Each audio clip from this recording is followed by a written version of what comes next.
नमस्कार सबैलाई नमस्कार। आज यो नाथाङ श्रीकृष्ण मन्दिरको सानो भिडियो बनाउँदैछु। सबैले ध्यान दिएर हेरिदेऊ भन्ने अनुरोध गर्दछु। यो नाथाङ श्रीकृष्ण मन्दिर हो। यो नाथाङ श्रीकृष्ण मन्दिर 1994 मा बनाएको हो र यो गेट हो र साथै यो बोर्ड हो।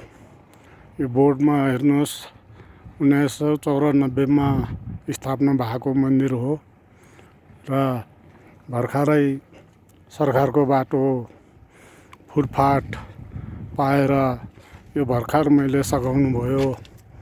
यो हेर्नुहोस् फुटपाथ यस्तो प्रकारले गरेको छ। 2 इन्ची मोटो सिमेन्टेड गरेर भर्खर सरकारले दिएको। माथि मन्दिरको दैलो गेटदेखि लगेर दैलोसम्म र चारैपट्टि सिमेन्टेड 2 इन्ची ढलाइ गरेर चाहिँ यो भर्खरै अस्तिको महिनामा बनाएको हो। यो अक्टोबर महिनामा बनाइसकेको हो यो। र श्रीकृष्ण मन्दिरको लागि सरकारले पनि धेरै हेल्प गरेको छ। जाली फेन्सिङ पनि हुँदैछ, भइ पनि सक्यो, तर आधा अझै राम्रो भएको छैन। बीजको सेटिङ चाहिँ जालीको अहिले लागेको छैन, आधा मात्रै लगायो। र यो फुटपाथ चाहिँ सरकारले दिएको चारैपट्टि ढलाइ 2 इन्ची गरेर चाहिँ फुटपाथ गेटदेखि लगेर मन्दिरसम्म बाटो यो सरकारद्वारा नै बनाइ बक्सियो। र साथै यता मन्दिरको दैलोमा आइपुगे। अब यो मन्दिर सिर्फ एउटा मात्र बनाएको थियो 1924 मा, तर अहिले यत्रो भएको छ। यो सब सरकारले दिएकोहरू हो। यतापट्टिबाट यो जाली फेन्सिङ चाहिँ मेटेको छैन। ठेकदारहरूले खोइ हिउँ परेर छोडेर गएको छ, अलिक जाडो भयो भनेर। र जालीको काम चाहिँ सकियो, तर त्यो बीचमा सपोर्टिङ चाहिँ अहिलेसम्म दिएको छैन। अब आएर दिने हो कि यत्तिकै छोड्ने हो। फेन्सिङको चाहिँ अधुरो छ।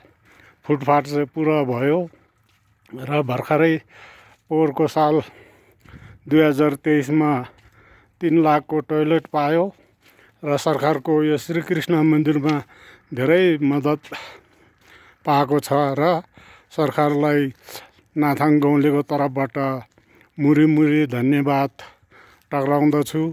तर यो मन्दिर चाहिँ 1994 मा बनाएकोदेखि म आफैले सम्हाल्दैछु। अहिलेसम्म पनि हेरचाह मैले गर्दैछु। हुनु त म त मेरो नाम नवाङ शेर्पा हो र म बुद्धिस्ट भएर पनि हिन्दूमा खटिन्छु।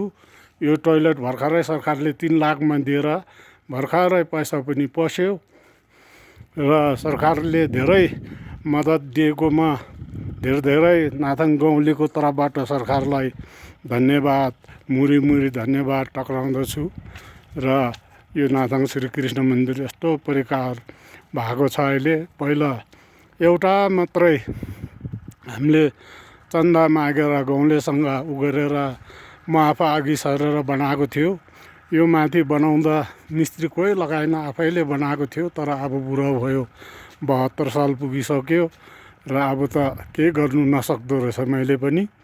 र सरकारले यति हेरेकोमा धेरै धन्यवाद, मुरी धन्यवाद दिनु चाहन्छु सिक्किम सरकारलाई।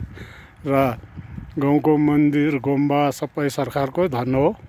अब म उँधै फर्केर फेरि गेटपट्टि लाग्दछु। र फेन्सिङ चाहिँ जाली भएको लगाएको थियो, तर यसमा बिचमा सपोर्टिङ चाहिँ उँधो सामने मात्रै लगाएको छ, पछाडि लगाएको छैन। ठेकदारले लाउने हो कि नलाउने हो केही पत्तो छैन। र फुटपाथ पनि क्लियर भयो, टोइलेट पनि क्लियर भयो। सब सिक्किम सरकारले नि यत्रो हेल्प गरेकोमा अझै पनि पुरा नाथाङ गाउँलेको तर्फबाट मुरी धन्यवाद सिक्किम सरकारलाई दिँदै मेरो यो भिडियोलाई यहीँ नै समाप्त गर्दछु। धन्यवाद।